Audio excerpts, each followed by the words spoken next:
vamos a impartir la segunda clase de psicoanálisis. La semana pasada el tema que se trató fue la interpretación de los sueños. Los ponentes luego les dirán algo de la clase anterior, ¿vale? Y si tienen alguna pregunta que les quedase en el aire ese día, pues la pueden hacer. El tema que se hablará hoy, psicopatología de la vida cotidiana, los lapsus, el olvido y la memoria, los recuerdos infantiles y los recuerdos encubridores, las supersticiones y las creencias. La presentación está a cargo de doctora Pilar Rojas Martínez, médico, reumatólogo y psicoanalista de la Escuela de Psicoanálisis Grupo Cero. Doctor Carlos Fernández del Camso, médico y psicoanalista de la Escuela de Psicoanálisis Grupo Cero. Los doctores tienen consulta en Alcalá de Henares y en Madrid. Son autores de diferentes libros de medicina y psicoanálisis. Pueden preguntar cualquier cosa que tengan a los docentes y aquí tienen un boletín que pueden, si quieren, rellenar con su información, si quieren recibir alguna información más, su correo electrónico, etc. Y bueno, nada más. Bienvenidos, de nuevo, gracias. Gracias, Esther. Buenas tardes.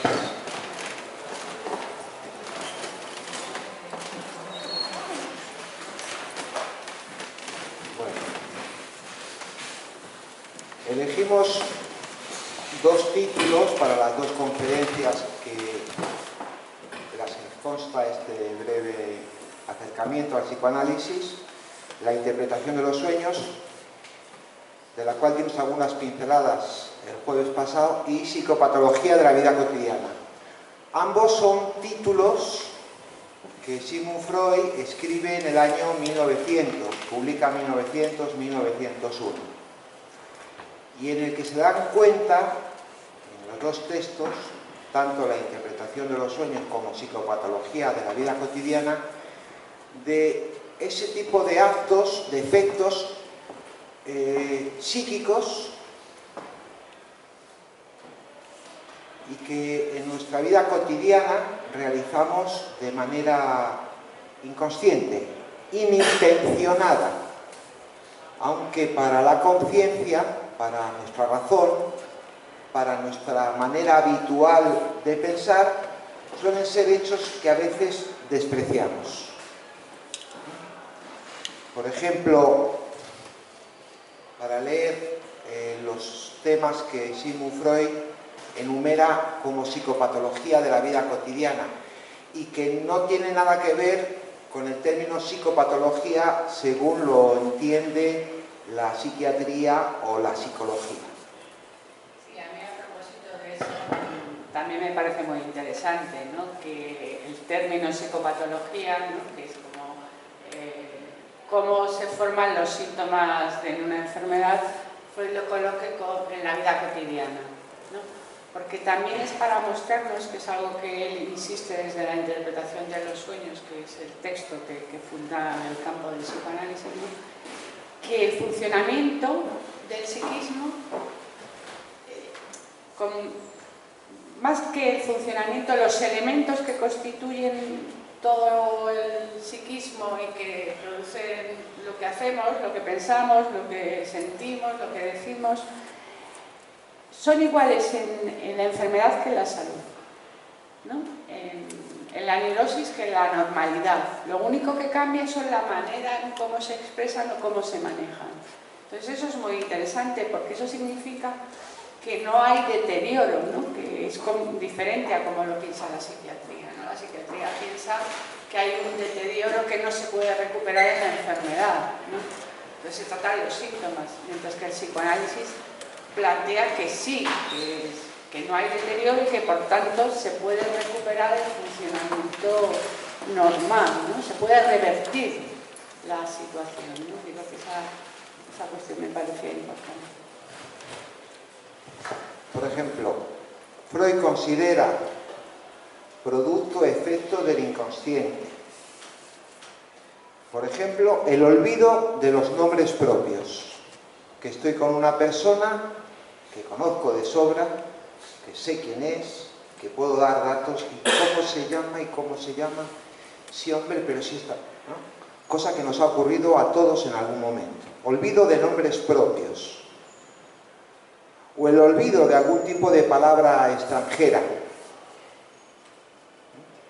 que podemos pronunciar y en un momento determinado no sabemos, no somos capaces de traerla a la conciencia.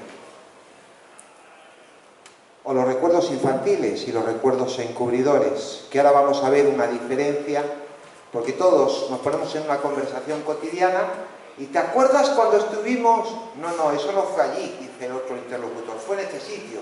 No, hombre, no, tú estás confundiéndolo. Recuerdos infantiles y recuerdos encubridores, que ahora vamos a dar algunas pinceladas de qué se trata. O las equivocaciones orales. O las equivocaciones en la lectura y en la escritura. Cuando leemos una palabra, está escrita, la hemos leído varias veces y al enunciarla en voz alta leemos otra palabra diferente. ¿No? ¿Ven que son todos rasgos cotidianos, habituales, que todos cometemos en algún momento de la vida? O las torpezas que tenemos, un traspiés, darme cuenta, mira que sé que está la mesilla aquí, me voy a topar con ella. O el determinismo que existe cuando decimos un número o un color al azar. Si decimos, piensen en un número del 1 al 10. Evidentemente, el número que van a decir guarda una relación con las leyes matemáticas. Si le decimos un número del 1 al 10 y dicen el verde, no corresponde con las leyes matemáticas.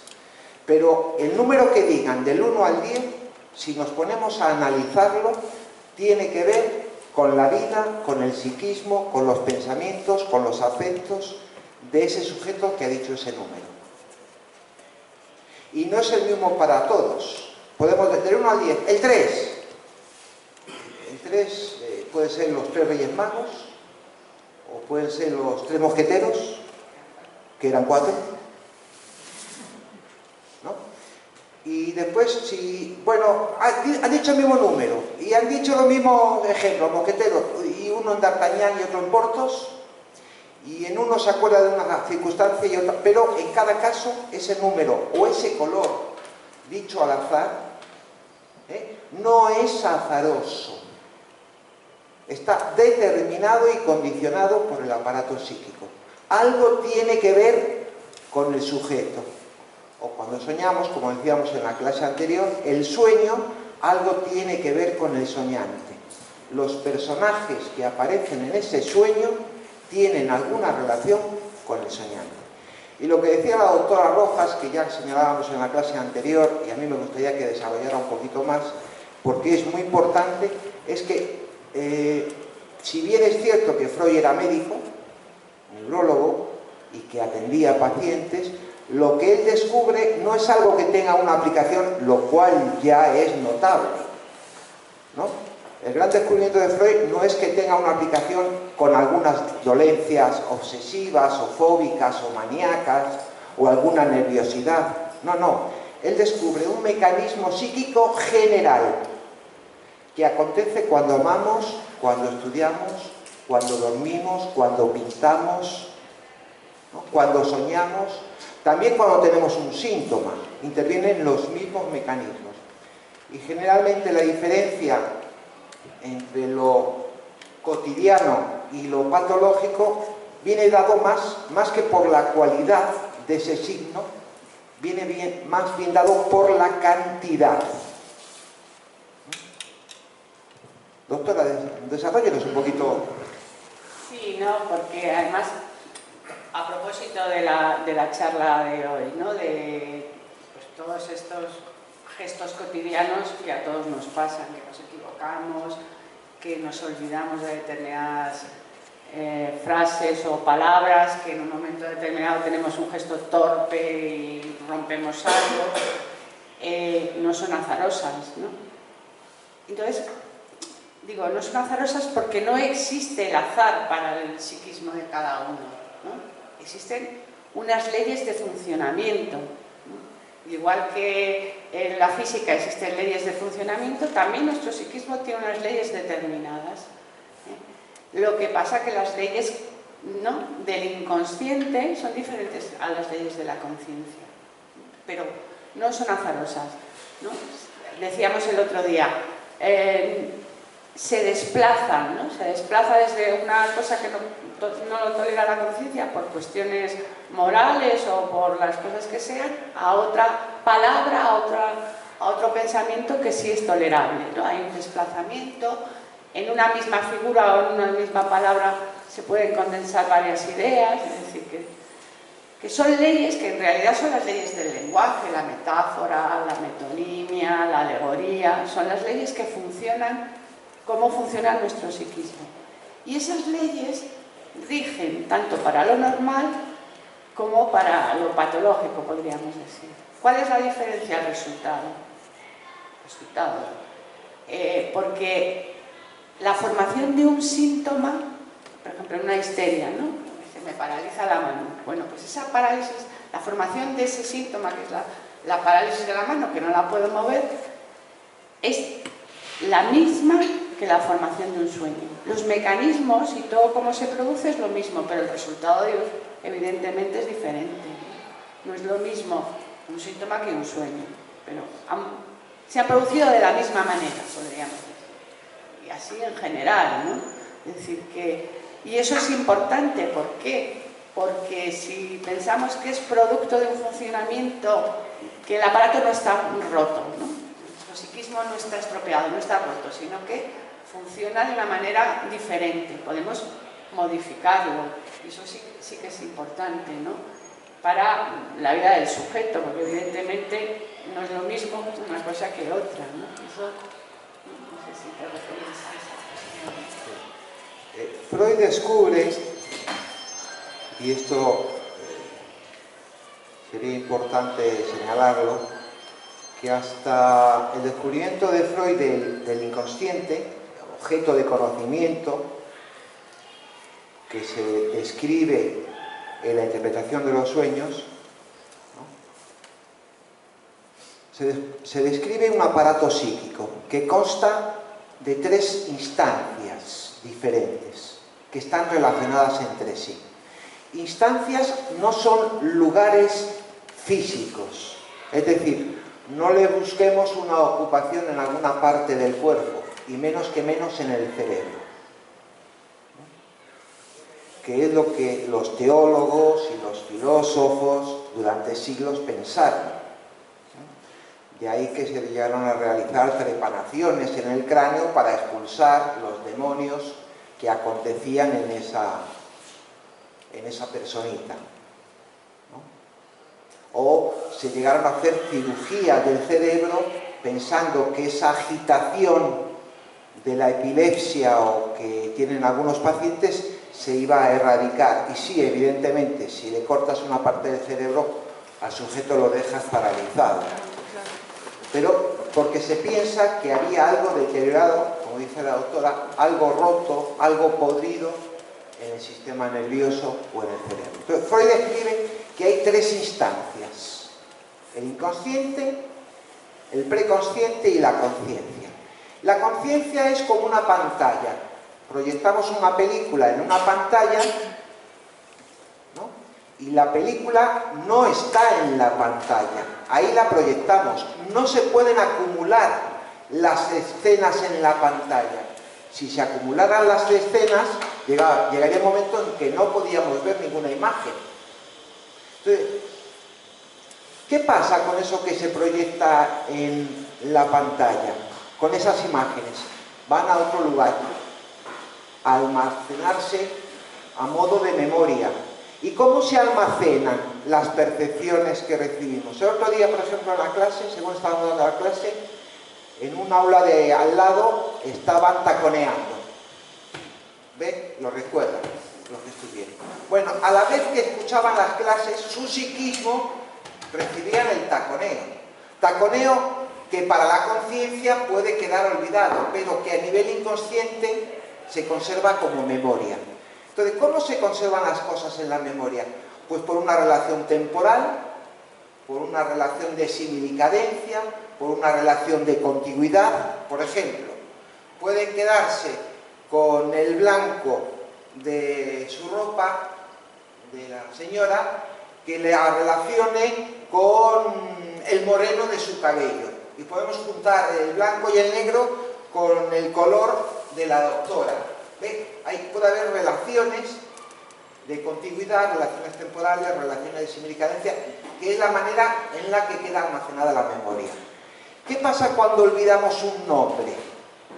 Le invitamos al soñante, al que se analiza, le invitamos a que diga nombres que pasen por el pensamiento. Y como el pensamiento no da puntada sin hilo, quiero recordar el nombre del que he olvidado y digo otro nombre que no es el olvidado. Y digo otro nombre que tampoco es el... ¿Pero qué consigo? Comienzo una cadena asociativa que me va a llevar en todos los casos al nombre olvidado.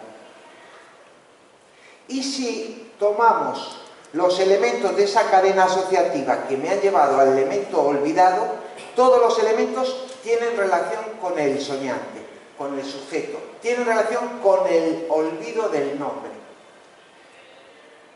Después, evidentemente, este olvido será singular en cada caso. Que pensaba que también el olvido habitualmente, me olvido de, ¿no? Me he olvidado porque claro, estoy preocupada, tengo muchas ocupaciones, me duele la cabeza, ¿no? Siempre se achaca al mundo exterior, ¿no? A una serie de cuestiones que surgen en el mundo exterior, pero en realidad tiene que ver conmigo, no con lo que esté muy ocupada o me duela la cabeza, ¿no? Porque seguro que si, yo qué sé, a nuestro novio se le olvida el día de nuestro cumpleaños, aunque diga, ay, se me olvidó, uno piensa, ya no me quiere como antes. Ahí, ¿no? En esas circunstancias, por ejemplo, sí que establecemos una relación, clarísimamente. Y ya nos puede convencer que se le olvidó porque estaba saturado de trabajo, nos da igual, nos vamos a creer, ¿no? Pues es que con el resto de los olvidos sucede exactamente lo mismo. Tiene que ver, ¿no?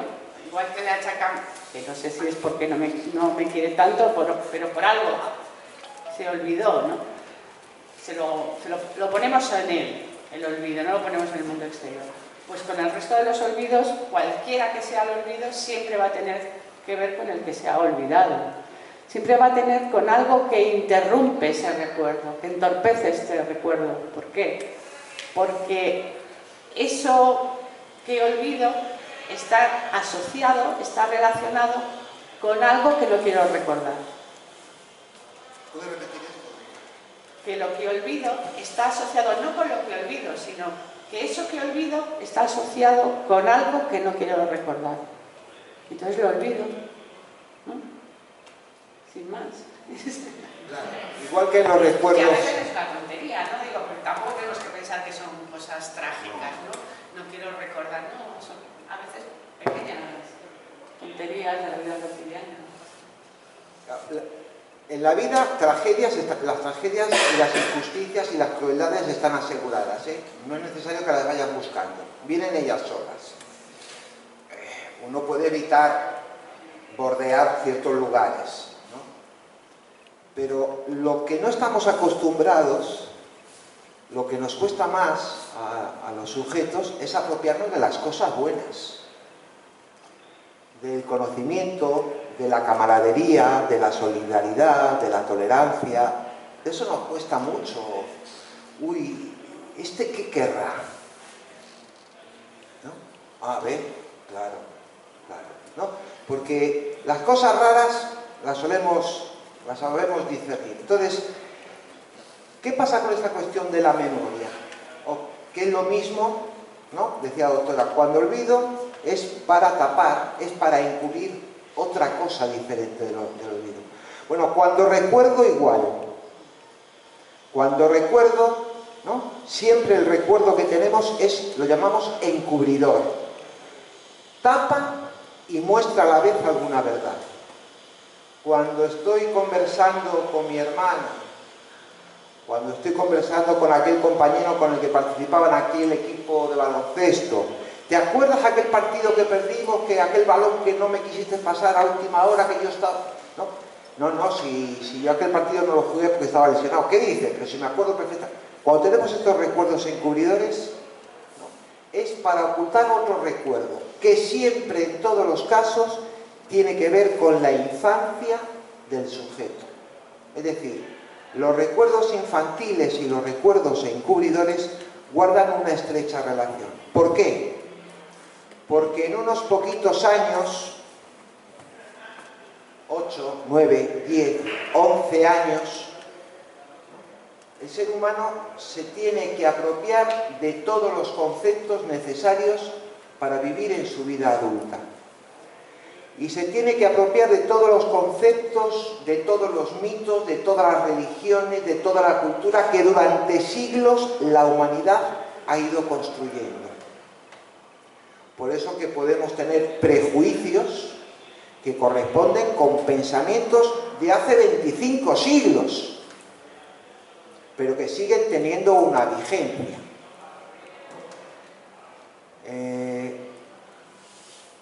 Hemos escuchado en nuestras abuelas, en nuestras madres, alguna vez hasta podemos decirlo, ¿no? Yo recuerdo un prejuicio, una superstición, si estás con la regla no hagas mahonesa porque se va a cortar. Científicamente es indemostrable. Sin embargo, todos hemos escuchado el gato negro.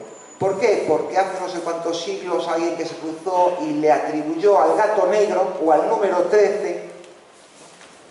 Entonces, son supersticiones, creencias, pensamientos primitivos que no por primitivos no heredamos. Entonces, es muy pocos años de vida, hasta que aparece la pubertad, el niño tiene que apropiarse de toda esa serie de conceptos, de conocimientos, de mitos, de argumentos, y después arréglatelas ya con tu vida lo que puedas, se le dice al muchachito, a la muchachita. Y a partir de los 18 años de edad, además ya eres mayor de edad. Con lo cual, frente a la ley, frente a la Constitución, frente al semáforo en rojo, ya tienes que cumplir como un adulto. Bueno, en ese periodo infantil se viven cosas maravillosas. Conocemos la magia que papá se tapa y aparece. Adelante. Lo más importante lo vamos a decir ahora. ¿No? Entonces, ¿no? Papá se tapa, mamá se tapa, aparece, cosa que produce un gran alborozo en el niño. Claro, además, no solamente eso, sino que tengo hambre y sin que yo diga nada, mamá viene y me trae la comida. Magia. Son maravillosos. ¿No? Transmisión del pensamiento. Sin hablar, mamá sabe lo que me pasa. Y luego eso lo hacemos nosotros. Como mi marido no adivina lo que me está pasando a mí. ¿Por qué se lo voy a decir si lo tiene que adivinar? Pero eso es porque forma parte de nuestra propia Constitución, ¿no? Luego uno se tiene que dar cuenta que no, que eso no es así. Que uno tiene que hablar para que el otro sepa, ¿no? Ejemplo. Claro, entonces, toda esta serie de afectos que se han aprendido, que se han vivido, que se han absorbido con lo que uno se ha peleado en la infancia, ¿no? Todo ese amor que uno recibió en la infancia, ¿no? Esos acurrucos, esos mimos, esos cariños, pero también ese odio que se aprendió en la infancia, necesario además aprender el odio, la crueldad, la mentira, el engaño, la torpeza. A ver, perdón, no sé si necesario o inevitable. No digo porque los celos son inevitables, ¿no? Cuando uno se ve muy bien en los niños pequeñitos, todos son celosos. Si tiene un hermanito ni te cuento, ¿no? Es lo más fácil. Pero da igual, del amiguito, del papá, ¿no? Los celos son... ¿Por qué? Porque son el rey de la casa, entonces cualquier cosa que venga a interrumpir, pues ya a uno no le gusta, ¿no? Entonces ahí, ¿no? Comienza la cuestión, ¿no? Claro, entonces, ¿qué hacemos con toda esa serie de sentimientos y de conceptos que tenemos que aprender en muy pocos años? El concepto que cada uno tenga sobre la muerte, o sobre la sexualidad, o sobre el compañerismo, o sobre el trabajo. Esos conceptos, ¿qué hacemos? De los que hemos bebido en las fuentes infantiles. ¿Qué hacemos? ¿No?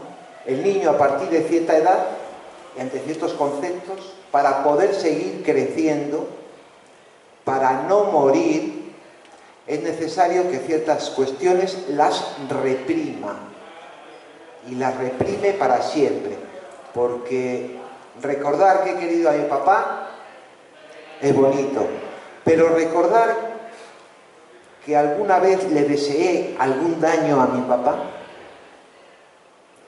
¿no? Recordar que deseé la muerte de algún ser querido que en su momento me protegió y me cuidó, afecto que todos hemos vivido, ¿no? Es tan fuerte en algunas ocasiones que el sujeto necesita reprimirlo y transformarlo en la conciencia, en los recuerdos, en otras cosas. Por ejemplo, con mi padre no se puede hablar. Claro, y además ese deseo de muerte, no, deseo de que desaparezca, porque para los niños la muerte y la desaparición es similar, ¿no? Tiene que ver con esa cuestión celosa que decíamos. ¿Por qué quiero que papá se muera? Para quedarme solo con mamá, que es mi amor, ¿no? Y al revés, ¿por qué quiero que mamá se muera? Para quedarme con papá, que es mi amor. Digo, que son cosas inevitables, ¿no? Pero que uno tiene que renunciar a eso, ¿no? Tiene que renunciar a eso para poder seguir viviendo. Pero luego también, claro, porque está en juego una ambivalencia. Le odio, pero le adoro. Están las dos cosas juntas. Y siempre van a estar juntas. Lo que pasa que el odio lo tengo reprimido y lo que muestra habitualmente es el amor. A veces también se muestra claramente el odio, ¿no? Porque probablemente donde más se manifiestan este tipo de afectos, ¿no? Es en el seno de la familia. Las disputas familiares son mucho más intensas que las disputas con gente extraña, ¿no? Eso también es así, ¿no? ¿Alguna pregunta hasta aquí? Seguimos el tema. Si tienen alguna pregunta de la clase anterior de los sueños, también pueden plantear. Sí. A propósito del tema de los olvidos, los olvidos cotidianos pueden llegar a ser como recurrentes, es decir, algo que se me olvidó incluso con una persona, es que me vuelve a pasar otra vez. Y ya dije, cuando lo recordé, dije, a ver si ya no se me vuelve a olvidar. Y se te vuelve a olvidar, y ya tienes como una sensación de se ha debido pensar que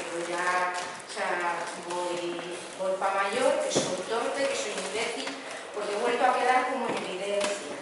Quedar en evidencia en lo mismo varias veces. Y claro, el que lo sufre, pues ya no es tanto ante la evidencia de que los demás lo vean, sino ante sí mismo, decir, pero bueno, ¿qué pasa? Pero yo no voy a ser capaz de superar esto, que siempre voy a caer en lo mismo. Sí, pero porque hay una cuestión que no varía, ¿no? Que es el condicionamiento inconsciente. Por algo se te olvida algo determinado. Entonces, siempre que se presenta esa circunstancia, se produce el olvido, ¿no? Porque eso que olvidas está en relación con algo con un pensamiento contrario, ¿no? No tiene que ser necesariamente ninguna cosa que tiene que ver con otra persona, sino que se te cruza otro pensamiento contrario a ese propósito que tienes que hacer. Y hay una especie de gimnasia mental para trabajar eso. Bueno, No es como para sentirte como un poco más segura, ¿no? Como más seguro de bueno, no puede ser que me haya vuelto a pasar otra vez esto. Está bien lo que dice la señora, ¿no? Generalmente la gimnasia mental no la solemos utilizar, que es algo que tendríamos que utilizar. Solemos hacer dietas o cuidar el cuerpo, que hay que hacerlo evidentemente, pero una gimnasia mental que incluya la lectura, la escritura, el análisis de mis cosas personales, cualquier cuestión creativa, los grupos de conversación, cualquier tipo de gimnasia mental, no solemos practicarla cuando es fundamental en nuestras vidas cotidianas, esa gimnasia. Claro, también si uno se anima a pensar lo que se le ocurra, ¿no? Se le produce en ese momento, porque claro, como no quiero recordar, voy a poner muchas pegas. Entonces, se me ocurre que está lloviendo, que tiene que ver eso, ¿no? Pero si me animo a seguir pensando, pues a lo mejor no llego a saber por qué, pero la cosa varía, ¿no? Creo que también hay que animarse. Luego, pues, muy banalista. Pero sí, el olvido siempre tiene que ver con la reflexión, ¿no? Y además el olvido es necesario, hay cosas que uno tiene que olvidar para poder recordar, porque si no olvidamos no podemos recordar, ¿no? Pero esta cosa, ¿no? De hacerse cargo de la propia vida, cargo en el sentido de, bueno, no tiene mayor importancia, cometo una equivocación, tiene que ver conmigo, en vez de decir, cuando empezar por ejemplo, la conferencia, decirle, bueno, buenas tardes, bienvenidos, pues mucho gusto, hasta pronto, puedo decir, ¿no? ¿Qué quiere decir eso? Pues lo único que quiere decir es que me tengo que dar cuenta que me gustaría que terminase por cualquier motivo, porque tengo prisa, porque tengo que hacer, porque da igual, ¿no? Pero que tiene que ver conmigo, ¿no? Con los chistes también pasa algo similar, ¿eh? El chiste es otro de los productos del inconsciente. Como el inconsciente va a ser inconsciente siempre, como aquello que se reprimió en una época de alborozo, de conocimiento, ¿no? Quedó reprimido, pero vivo, reprimido, inconsciente para siempre, pero siempre quiere expresarse. Como el inconsciente, por definición, va a ser siempre inconsciente, lo que aparecen en la conciencia, los recuerdos, los sueños, el chiste, el lapsus, el olvido, las equivocaciones orales, son todos productos, efectos del inconsciente. Son soldados disfrazados que llegan a la conciencia trayendo información para el sujeto. ¿Qué hace el sujeto con esa cantidad de cosas diarias que llegan a nuestra conciencia, que dan información? Uno puede decir, es que se me ha olvidado, ¿ves? La culpa la tienes tú, porque siempre me metes prisa. Lo pongo en el exterior.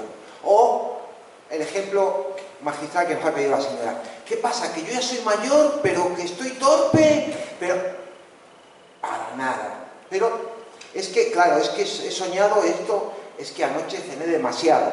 Uno siempre pone en el exterior lo que ocurre en la propia vida del sujeto, ¿no?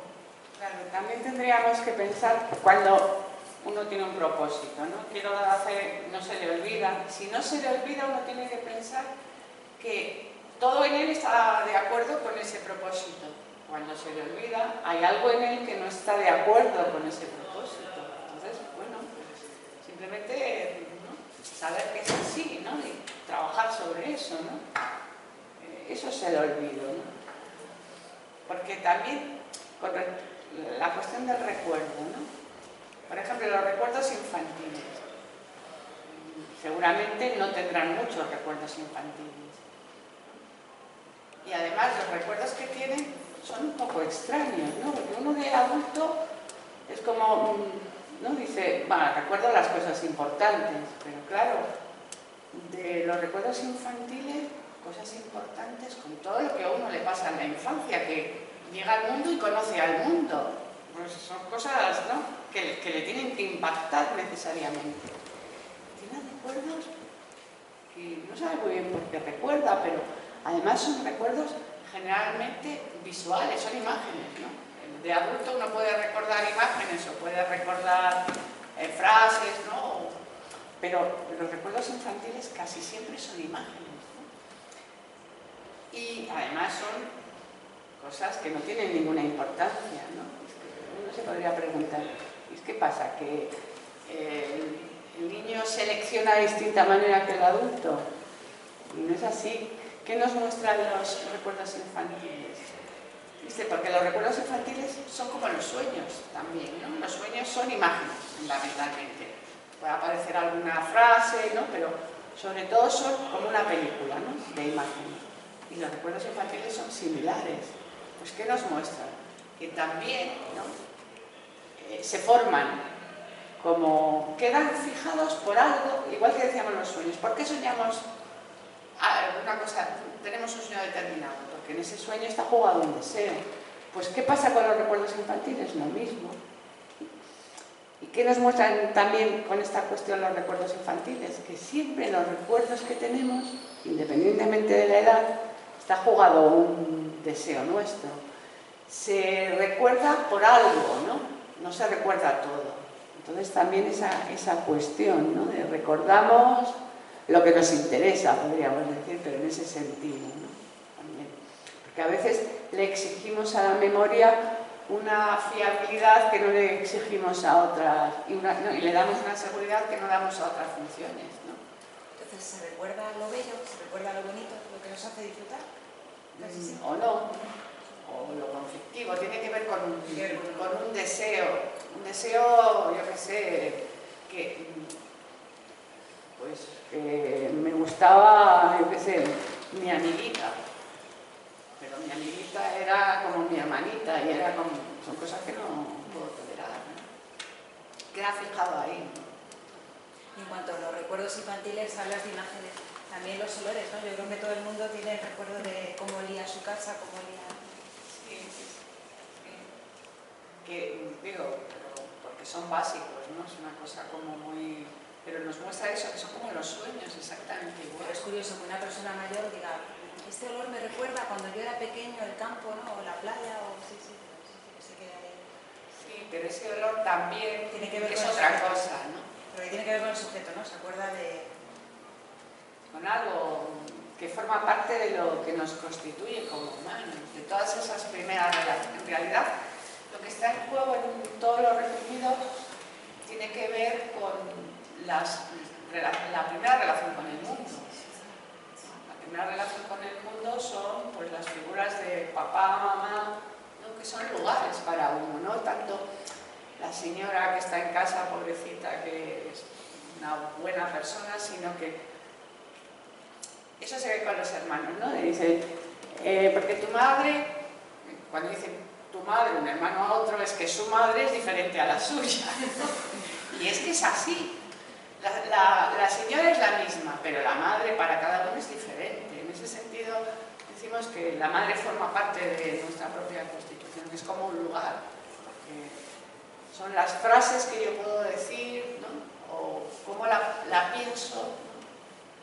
Y además cómo la pienso no tanto a mi madre, sino cómo pienso las madres, o cómo pienso los padres, o cómo pienso los hermanos, no tanto el mío o el...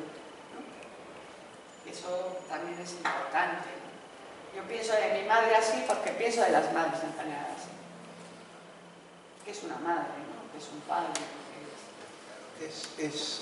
Lleva un trabajo poder separar a mi señora madre, que se llamaba y que hacía las croquetas y que era así morena o rubia, ¿no? Es muy difícil separar a esa madre del concepto madre, de que hay otras madres en el mundo, de que existe la madre naturaleza, de que existe la madre tierra, de que existe lo materno. Es muy difícil separar, simbolizar a aquella señora de la palabra.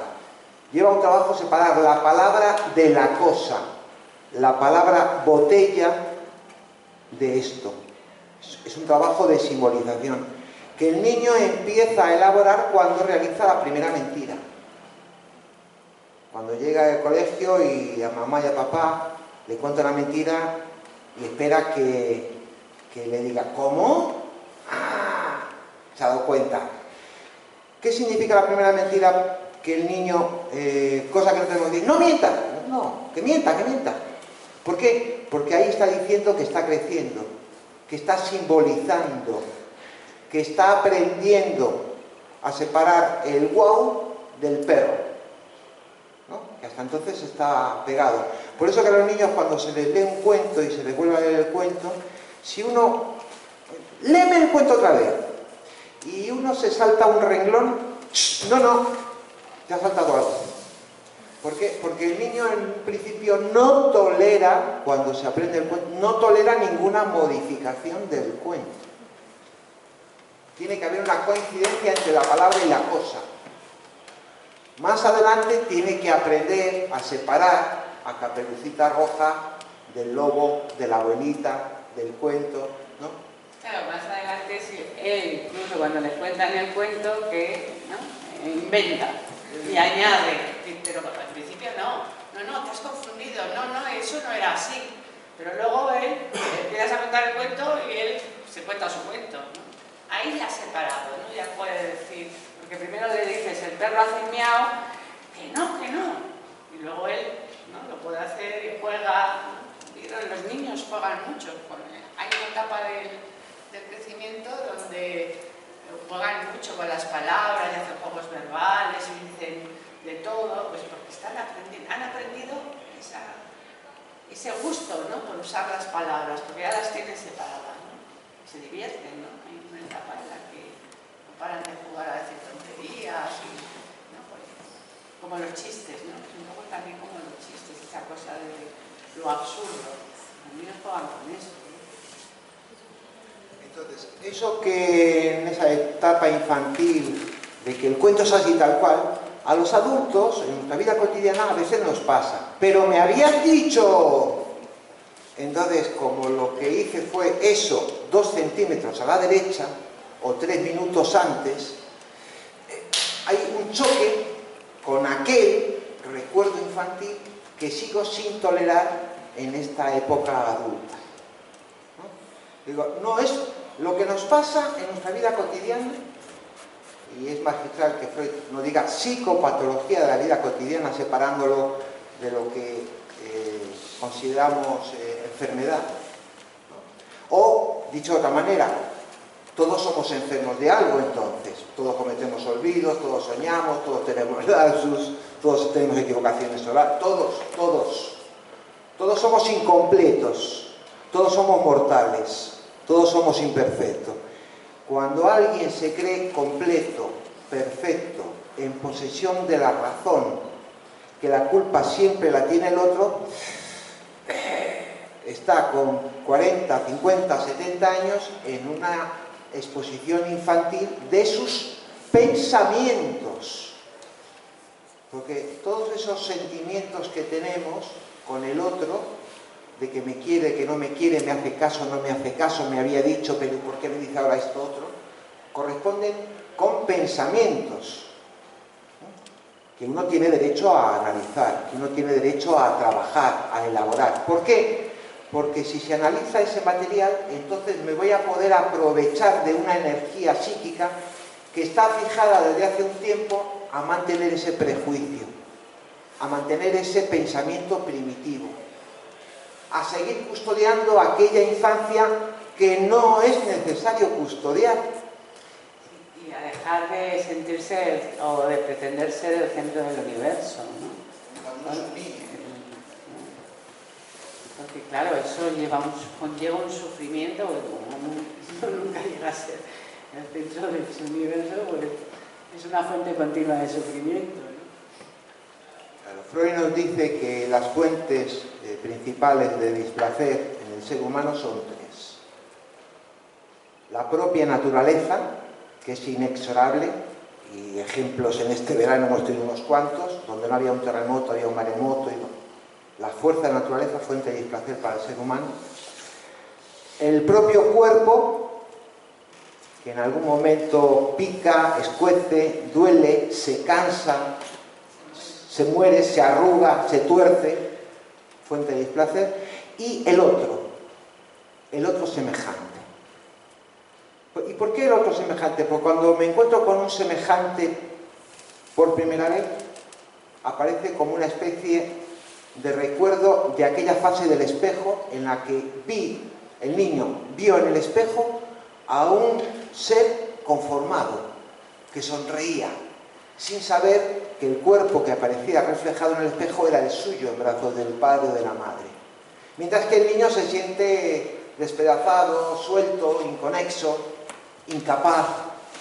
Entonces, cuando aparece cualquier otro semejante, lo primero, hay una cuestión de posible hostilidad, de posible rivalidad, de que el otro puede venir a ocupar mi puesto, de que me puede quitar algo, de que está en mi camino. ¿Quién se tuerce, él o me tuerzo yo? ¿Quién se desvía, él o yo? Entonces, adelante, adelante. ¿Nos están encerrando? Sí. ¿Alguna pregunta más? Yo sí quería comentaros, vamos a ver, podemos afirmar, según las palabras, dos cosas. El olvido es siempre producto o sea, el olvido es un encubrimiento producto de una represión, ¿no? Eso se puede afirmar, es así. Bueno, bien. Por otro lado, creo que habéis comentado que durante los 10, 12 primeros años de vida, lo que vive ese niño es lo que va a desarrollar en su vida adulta. La palabra desarrollar, si la hemos utilizado, habría que matizarla. Y no tanto tiene que ver con las vivencias de la vida cotidiana, sino que lo que vive en el sentido de que tiene que tener relaciones con alguien que cumpla la función padre, con alguien que cumpla la función madre, tiene que tener relación con alguien que sea similar, es decir, mayores, menores, iguales, ¿no?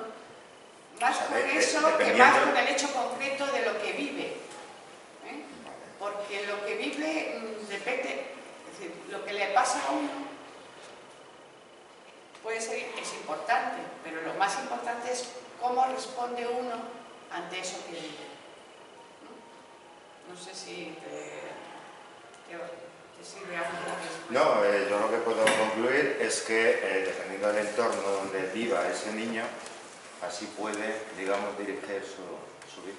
Es que no tiene que ver con el entorno, porque me refiero mayores, menores, con iguales, siempre no. Lo que absorbe, ¿no? Pero lo que absorbe es cómo la relación, no, lo que absorbe es hay mayores, hay menores, hay iguales. Son esas cosas, no tanto la vivencia. Vale, ¿no? entendido pues. Hay padre, hay madre, ¿no? Esas son las cosas que nos estructuran. Luego las vivencias, pues es que a dos personas en la misma circunstancia le pasan cosas diferentes. ¿Viste? Entonces no tiene tanto que ver con la vivencia, sino con la respuesta de uno. Entonces cuando decíamos lo que vive, tiene que ver más con eso, ¿no? Con formarse en esas relaciones, más allá de cómo sean las relaciones, ¿no? Teóricamente las palabras de la doctora han sido las mismas para todo el auditorio. Sin embargo, podemos asegurar que cada uno de ustedes entendió una cosa singular. No es la vivencia de la exposición magistral o no magistral, sino lo que representa para mí ese tema que se está tratando, lo que toca en mí, en mi relación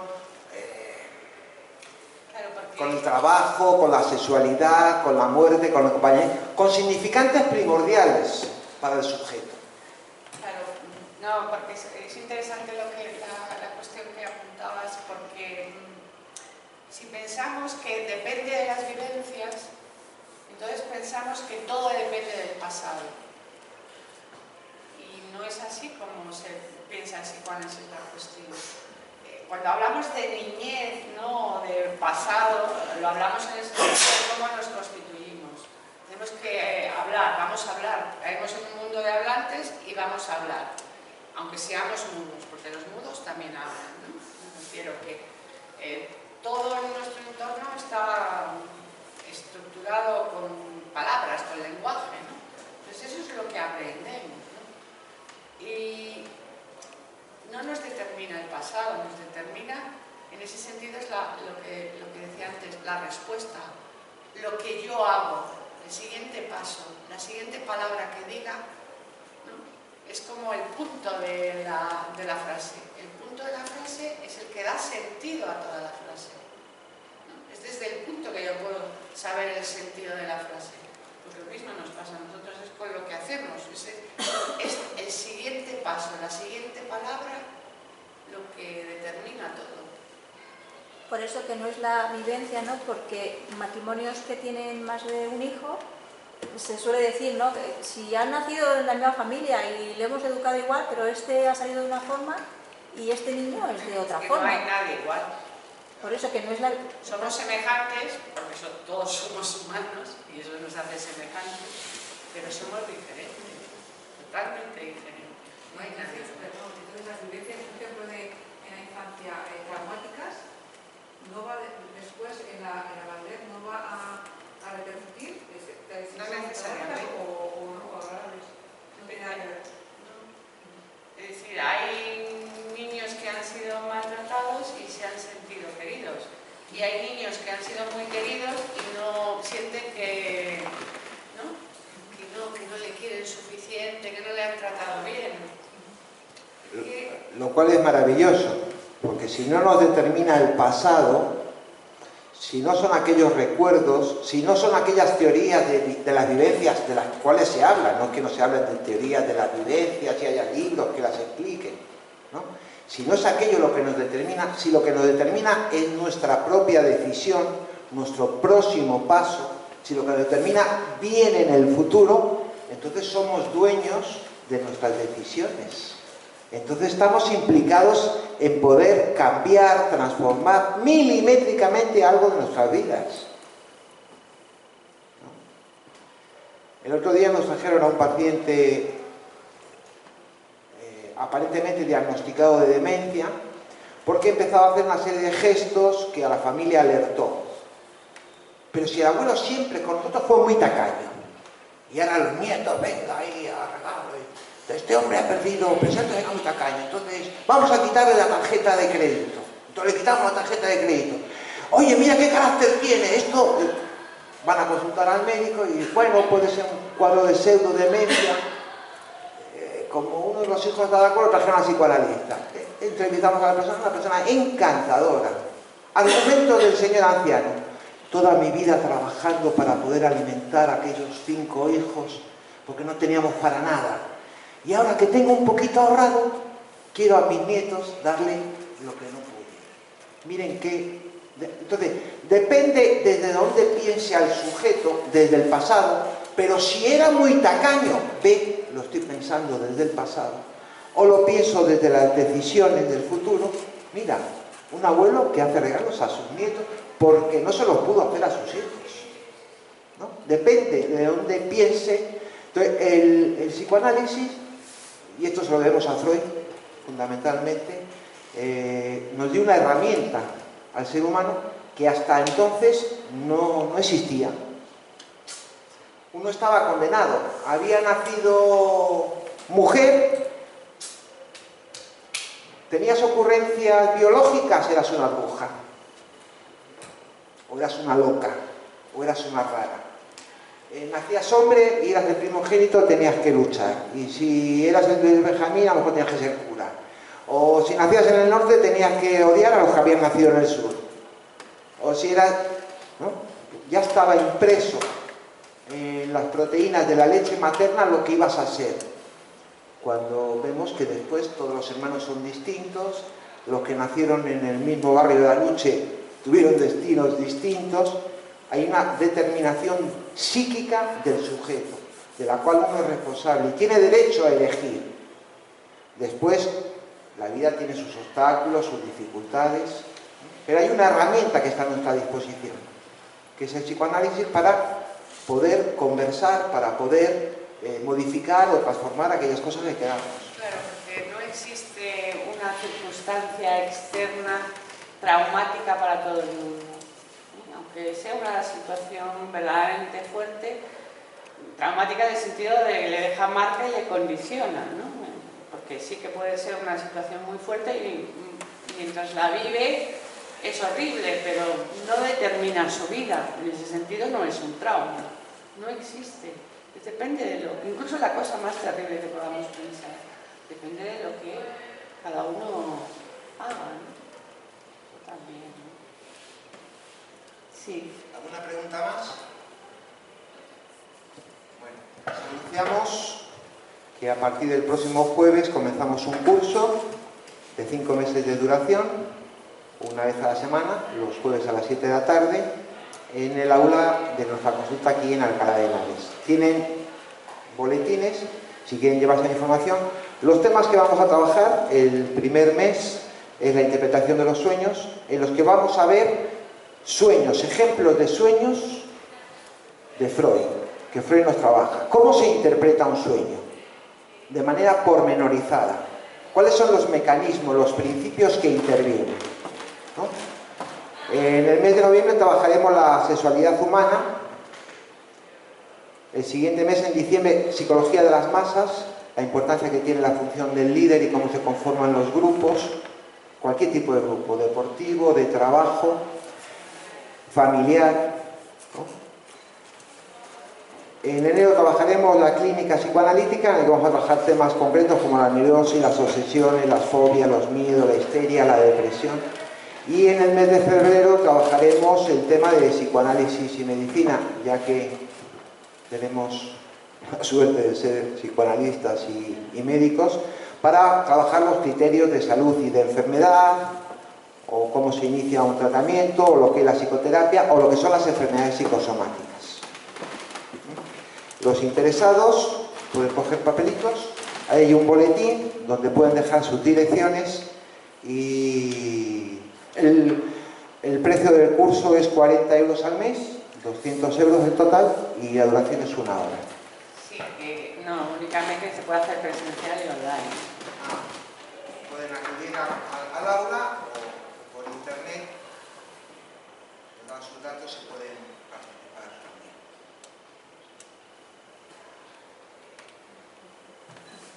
No nos queremos ir, ¿eh? ¿Nos ha gustado? Sí.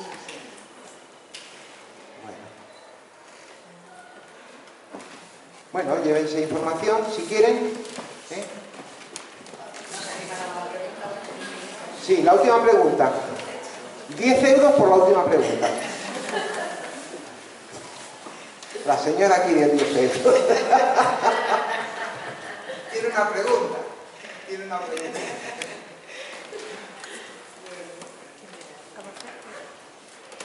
Bueno, muchas gracias.